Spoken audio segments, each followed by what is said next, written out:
Welcome to Magnetic Minds Academy. My name is Doug Boyd, and I'm always here with my co-host, James Carlisle. Tonight's episode, MRA Brain. We've had so many followers ask us to do an MRA Brain. So we are going to do an MRA Brain tonight. And thank you again, Zachary, for volunteering for the 100th time. Even though that we have scanned Zachary numerous times as a volunteer, we always do the screening for him no matter what. We did our timeout procedure. I have headphones, earplugs, and more importantly, our communication ball. So if Zachary needs anything while we're scanning, we'll be ready to go. Are you comfortable? Awesome. And to add to it, as always, I always have my cushions. So I'm just going to slip these on each side in case you fall asleep. All right. Got these. Are you comfortable? There's not too much pressure? Yep. All right. Cool. In case Zachary falls asleep, this will help keep him still as well. He's done in the past. And we encourage, it's okay. We appreciate you coming here. Absolutely. Yes. Yes. Is that too much pressure? Or is that okay? No, it's good. Cool. Take it away. We're going to be doing the MRA head. This is brilliant. A lot of people wonder, we know what the coverage is, foramen magnum, up above to the top of the corpus. People have asked, like, well, how do you do this faster, right? And there's multiple ways to accomplish that, but you also don't want to compromise temporal resolution. Absolutely. You have a number of slabs, which is important. So the question is are we able to increase slices per slab to achieve that coverage and get away with less slabs overall? Or should we be adding an additional slab when we need that coverage? Let's do both. We can do both. Show our followers what happens when you do one slab versus multi-slabs, which they call it matzah. Matzah. So, no, it's not a matzah sandwich. I'm thinking of matzo ball. Yeah, that's true. Yeah. That's true. Good one. So we're going to get things set up here. We're going to go ahead and be at the scanner here in just a moment. And we are excited that you guys are here tonight to see our wonderful episode for MRA Brain. Again, you asked for it. You got it. You got it. All set? Yep. All right. We're back. Yes, we are, Doug. Episode 11. Wow. I know. It's amazing. It's amazing. This is going by quick. I'm happy that people had requested an MRA of the head. I am too. I've been waiting. And all of a sudden we got all these requests. Can you please do an MRA brain? Yeah, please. Especially how we cut it out and do the post-processing at the end. So we're going to do all that tonight. Yeah, we are. Yeah, so we are. I'm excited. Zach, go ahead. Give a test squeeze on the call bell. Very nice. Thank you, sir. Here we go. First scan. 30 seconds. Then make some noise. So after I posted my LinkedIn post about 3 weeks ago, I talked about James and I being in the lab working hard. So we have some awesome episodes coming up that I'm super excited about. One is directly about safety, about the post that I put out. But we're going to go over some big details. And I don't want to give out too much because I want everybody to be in big suspense. But we got a cool episode coming out just on safety. Yeah, we do. We'll also have a visit from MR Pro himself. Jesse. And we're going to go over some specific parameters. We're really just going to hone on specific things. And again, your feedback is so important. We take that feedback very seriously, especially on our episode, because it's all about education. So if there's anything that you want to see, let us know. We'll put it down, and we will, just like we got a big ass tonight to do flexion and extension lumbar decubes. Episode, I think, 3. Yeah. We did a volunteer on their side, decubitus, and we did the lumbar spine. So things like that, we want to know. We want to try. And if we can't do it, we're sure in the hell going to try to do it. Oh, we're going to try to do it. Absolutely. Oh, that'll be interesting, being in a closed board. Oh, yeah. Right, not being open. Right. And trying to do the flexion extension. Oh, it's gonna be wild. And this follower, he's been a follower and asked if we can do that because he works on a 1.2 open, but it's a little easier on an open MRI doing that, but we're sure going to try to do that on the closed. So. Oh, big time. So we just pulled up a generic MRA head protocol, and we'll tweak it from here. We don't have to run an axial T1 spin echo. We don't need that. Vessel head, I love it. Yeah, it's especially in you're more often than not, you're going to combine this with an MRA of the neck. Absolutely. This sequence itself does such a good job at just laying everything out And I can literally just use this as my dedicated scout. I think it's great for students. I use this all the time when I teach MRA brain to do the vessel scout. I'm a big visual learner. I think I talk to a lot of people in MR, and 90% of them say they're visual learners. Yep. So anything that we can do visually, we're going to do it. Mm-hmm. We'll get this vessel head in place. Correct. So a lot of people, in the coverage again is foramen magnum up above to the top of the corpus callosum. It's also debated out in the world whether it should always be perfectly straight or angled with the corpus. I tend to angle to the corpus because I believe no matter the pitch or tilt of the head, I still want that flow, that laminar flow of the carotids and internal, everything to enter perpendicular to your slab. Absolutely agree, 100%. So, and I've wondered, people are like, oh, it has to be straight. It's like, well, I want to know. I want to know the feedback on that. Yeah, that would. Please let us know if you do it straight or if you angle with the corpus. Yes. And then because we're worried about coverage, and then the question is okay, can you expand each slab up or increase the slices per slab, or should you add another slab entirely? Absolutely. Zach, just checking in on you. Doing okay? Yep. Very nice. Next one's going to run another scout. And we'll also talk about time, because some MRA brains are longer than normal sequences that we do. What do you do if a patient is moving or can't hold still? Well, now today is AI. Right. Just, right. Yeah. But however, most of us don't have AI. And what do we do if we don't have AI and we need to start cutting the sequence? Correct. So we'll go over that. We'll go over that as well tonight. Yes, we will.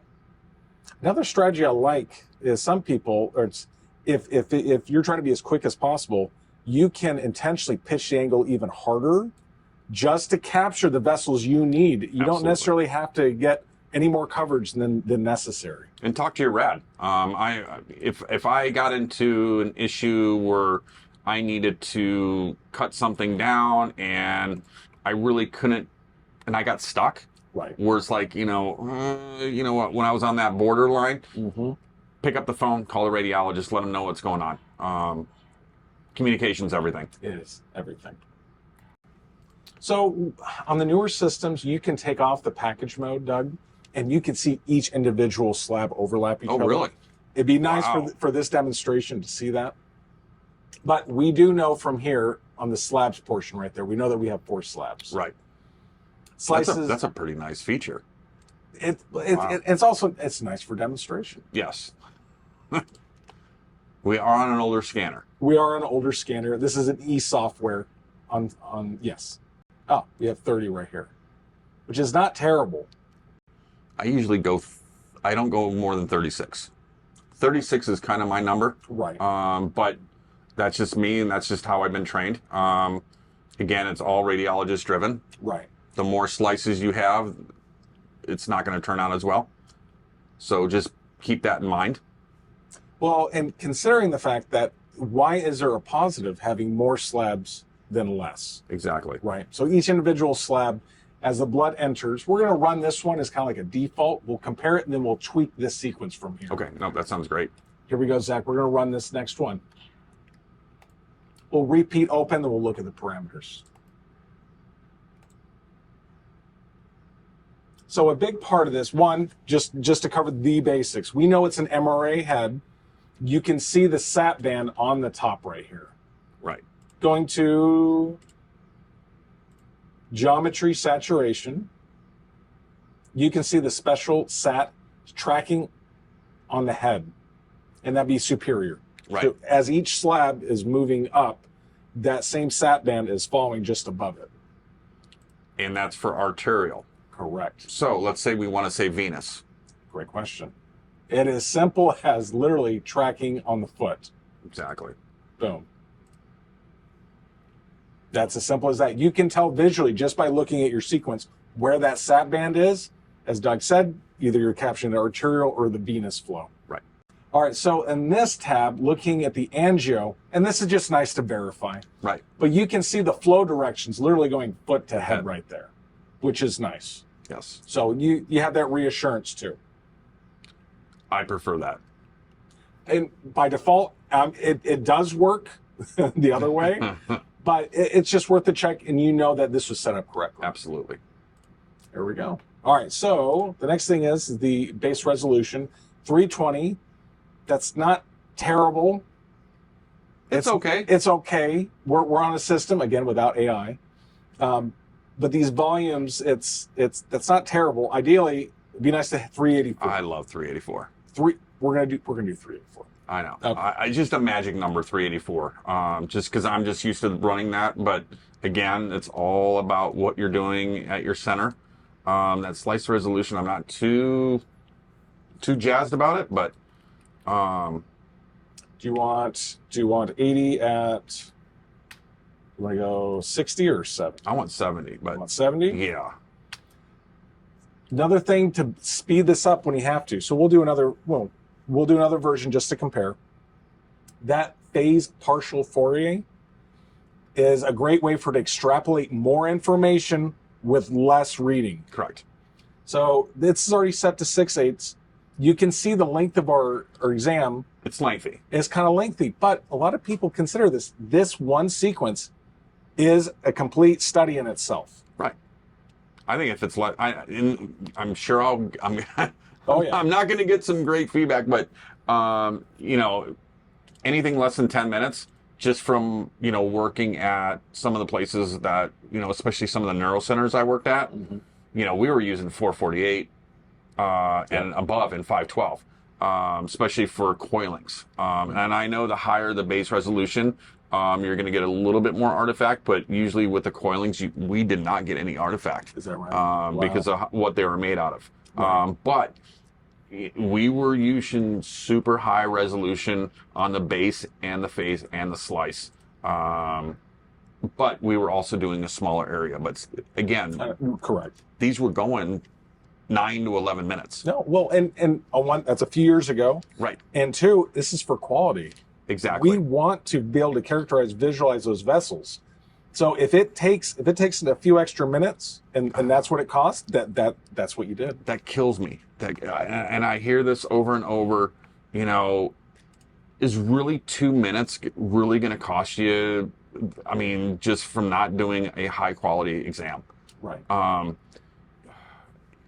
say this over and over and over again. These are patients. They're coming in. A lot of them have stuff that are really bad. Yeah. Invest on that 2 minutes. Yeah. No, absolutely. No, and you owe it to them. Yeah, You absolutely. really do. What's very convenient is we already have the coverage that we need. Right. If we were to cheat this down to 24,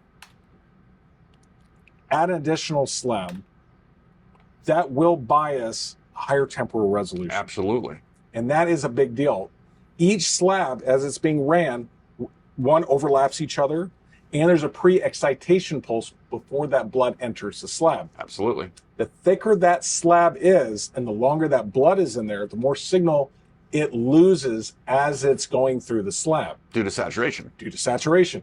So if we want to preserve more signal, more detail, more slabs, more overlap, and a thinner slab for that signal to be captured in. Absolutely. No, absolutely agree with you. Yeah.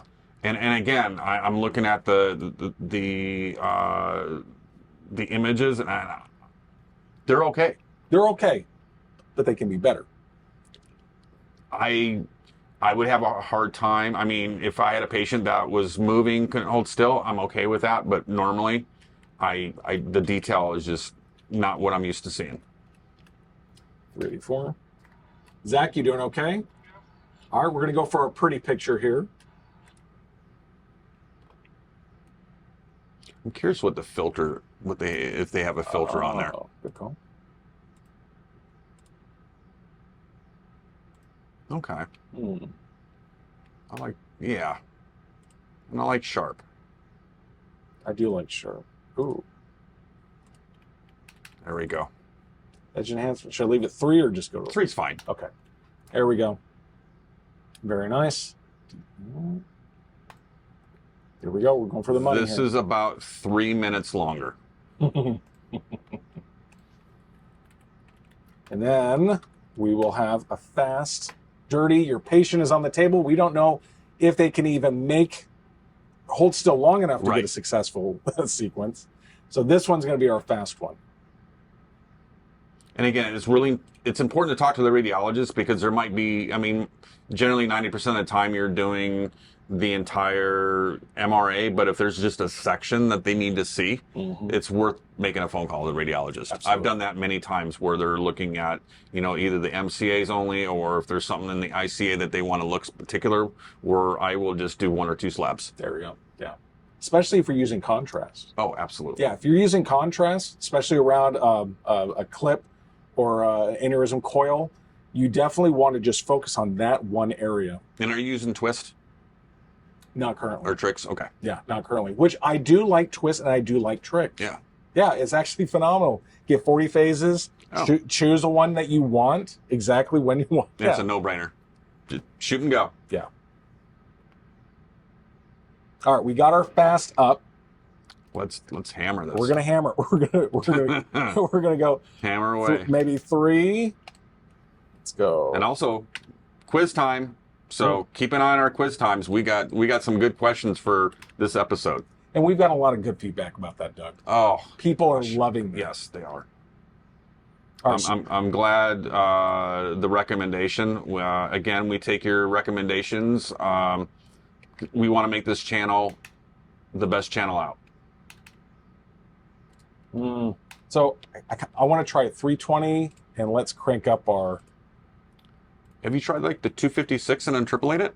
What do you think? Oh, that's a good idea. There we go. Nice. Some of the newer systems, depending on the base resolution you select, it'll auto interpolate. Really? Yeah, which is convenient. Nice. It's just convenient. Nice. What is the iPad on? I've gone to 3 before. We're going to 3. All right, we're going to do it. And then we'll give it the same filter treatment. Yep. Which I already carried over because we Great. repeated. So we're at 3, 256, 80, We can go to 50 on that. go to 50. On the slice resolution. Yep. We're It's hammered. we're 6/8 and 6/8 on the slice partial Fourier. No, we're good. And it's for if someone's coming in for a stroke protocol, they're looking just for absence on one of the sides. Yep. So, Yep. I mean, obviously, if they're looking for a small aneurysm, this is not going to work. It's not going to work. No. It's going to be pretty blurry. So we just finished with our higher res dedicated signal, and that looks nice. It does.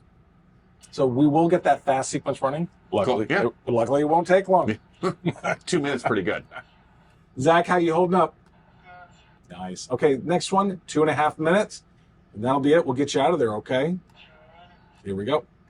I mean, just doing a quick glance, what a difference. Yeah. All right. Oh, yeah. Look at that. Wow.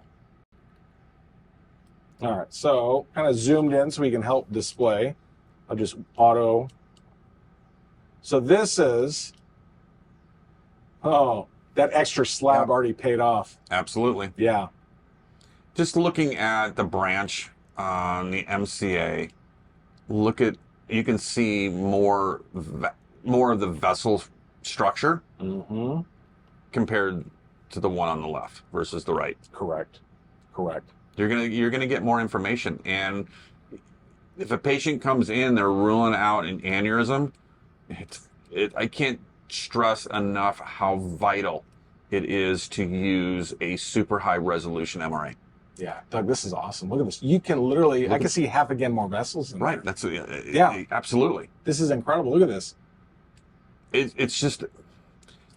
I worked at a high neuro center for 15 years, and I learned that you cannot sacrifice resolution, especially if they're looking for something small. No, and having the extra slab really did play out. Oh, big time. It really did. Yes. It kept the pre-excitated Yes, it did. flow that was coming in, held its signal long enough. And we did 24 slices, right? Per slab. We did 24. Versus 30. Correct. Which I think is perfect. That's perfect. Look at this. You can see how much more details right there. Isn't that amazing? And when we're done with the fast, again, we're not going to keep Zach any longer. We need to. Right. Thank you, Zach, for volunteering. Thank you. Yes. So we'll get him out of there. Then we'll have some time to dedicate for the MIPPING. Absolutely. But gosh, look at that detail. I know. Let's look at the posterior circle. Oh, wow. I'm just going to auto window levels so you can see apples and apples. I know. Look at it. It just pops. It does. When we do a MIP, maximum intensity projection, we're going to see that difference. Trust me. Oh, Yeah. Great job. And then, while we have, I'm scared to look at this. I know. All right. No, it shouldn't be too bad. Fast and dirty. And again, if it's for someone that's coming in for a stroke and they just want to see, if there's, if it's a stroke on the left side and they're just looking for absence of the vessel. Correct. This image. This will work. We'll give it to them. Correct. But I want to compare. Oh, yeah. Oh, we're going to compare. I can't window level this to make it look better, unfortunately. I really can't. All right. So 384, 320, 320 again. No, 256. Oh, that's 256 interpolated. Yes. Well, And I hope you guys enjoy it. I mean, again, it's all about being visual. I mean, we can talk about this all day long, but until you see it and understand it, and especially if you're new in MRI or just getting into MRI or a student, I mean, this is a great way to work with it. And again, play around. If you can, and you're at your center, which is probably pretty odd if you have, like a patient that cancels, throw someone in there. Oh, yeah. I used to do that all the time. Oh, yeah. So you're not going to know until you actually do it. Yeah. I remember Ramon would jump on the table for me just so I could do a brachial plexus when I was a student learning. Right. There's not, again, check with your center. I mean, depending on your center, but the centers that I worked at did not, I mean, it was all about education. Absolutely. So, wow, what a great episode. And again, I'm going to go ahead and get Zachary off the table. We'll be back in a moment, and then we're going to go over the post-processing. That's it. Thank you. See you in just a moment. Here we go. So we have all three 3D time of flights. And another note I just want to talk about real quick, just popped in my head. 2D time of flight, still 3D volume. Just the resolution is not as high. Good call. So when we're doing MRA neck, 2D time of flight doesn't mean it's two-dimensional versus three-dimensional. Very good call. Yeah. We're going to select series here. There we go. 3D MIP. 3D MIP. Got this up here. Gorgeous. I know, that looks incredible. So just to keep this quick, keep this fast, for this MIPPing at your facility, wherever you're at, is going to specify how they want you to do it. Exactly. Do they want you to separate the anterior circle of Willis into left and right? Some places do, some places don't. They just need the anterior all connected, posterior separated, rotate, spin, call it good. Right. And where I worked, we did both sides. We would do the left and we would do the right anterior. Correct. And then posterior, we would just do one. And then we would do spin and tumble. Correct. For this sake, we're just going to keep it simple and faster. Whatever your workflow is, try to repeat and do the same thing exactly every time. Try not to deviate because there's a lot of interruptions while you're at work. Get a phone call. All the time. Front desk, hey, what's going on back there? Your next 3 patients are here. No call outs, sorry. And you have a patient on the table while you're doing this. Yeah. It adds up very quickly. To reduce mistakes, you want to repeat the same thing every time. Right. And also, the students always ask me all this time is, what do I need to cut and what do I not need to cut? And I always, go on the side of caution. It's never a bad idea to, keep as much information as possible, because when you start turning things and like it, you'll see the areas where you can cut out most. But again, when you're first trying, scanning MRAs, be diligent. You don't want to cut off information because it might be the most important information. Correct. And it'd be nice, we can do a video down the road and really go into detail on each system, the process of doing the MIPPing or scratching the surface on this right now. Absolutely. But we can come back in if that's what you guys want to see. Give us feedback. Let us know. All right, so we have this beautiful image.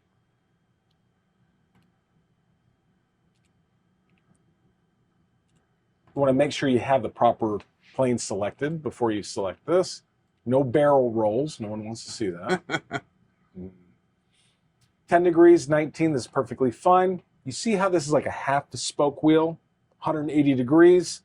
Were you ever told about doing 360? 360 is kind of, it's not necessary technically if you do a 180 because it appears to go 360 degrees. Absolutely. But if you're at a site where they're insisting on the 360, just do it. Right. I know when I first started, they insisted on us doing 360. Yeah, and that's fine. We'll just do it. Right. Those are gorgeous. It is gorgeous. So we're going to show you the anterior on the first scan, the second scan, and the third scan to show you guys the amount of detail and the importance of high quality. Correct. Perfect. And if you have any questions on anything while you're watching this episode, just let us know. Drop a comment in the, or your feedback in the comment section. So we will get back with you. All right. So we got all three of them up. There we go. Just to show you.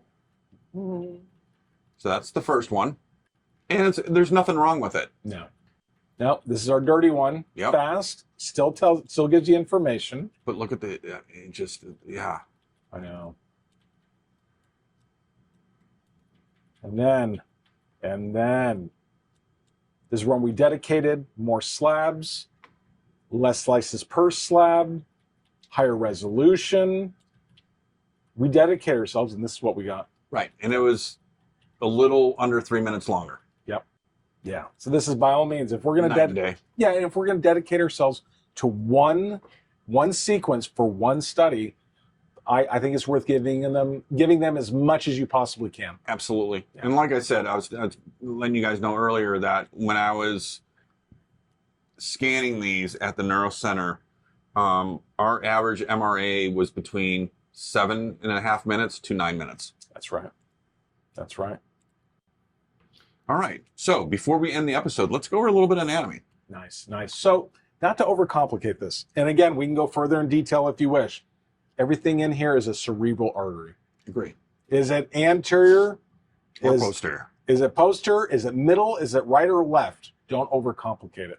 If you're looking at where my cursor is right now, we're looking at the right middle cerebral artery. Left side here, anterior, coming off the front. And then we have our posterior circle right here. Right. If we zoom in, you can see, this vessel right here communicating to the anterior communicating artery. And then if I window level, you look the small little vessels, right? These two right here, posterior communicating. There we go. Love it. Don't overcomplicate it. Please, and because there's a lot of vascular in the brain. Mm-hmm. So, and everything has its purpose. It does. Vertebrals coming up, connecting to the basilar artery, making up the posterior. And then you have your internal carotid arteries, external going to the face. Absolutely. There we go. No, these are gorgeous. Yep. We did good. Absolutely gorgeous. Another great episode. We did it. We want to thank you guys again. Please subscribe. It doesn't cost you anything. Again, it just makes us do more. It does. So I want to give a couple thanks. James Coffin, thank you so much for supporting us. Appreciate it. Also want to give a shout out to CourseMed and Radiology Today. Also want to add one more thing. Yes. ARMRIT 2026. That's right. It's already coming up. September 29th and 30th. Don't wait. Again, it's going to be epic. We have a phenomenal speaker lineup. Nice. So, and we're going to be at the Planet Hollywood. Yes, we are. Planet Hollywood. Center Vegas. Don't wait too long. We don't want the rooms to get taken up. Absolutely. Yes. So, again, we will see you next time. And again, James and I are always in the lab. I will be putting some posts out to let you guys know our future episodes. But we want to say thank you again. Again, this is all about education. We want your feedback. We want to better the industry. Yeah, we do. Like, subscribe. Leave that comment, guys. Please. All right. You guys have a great evening. Cheers.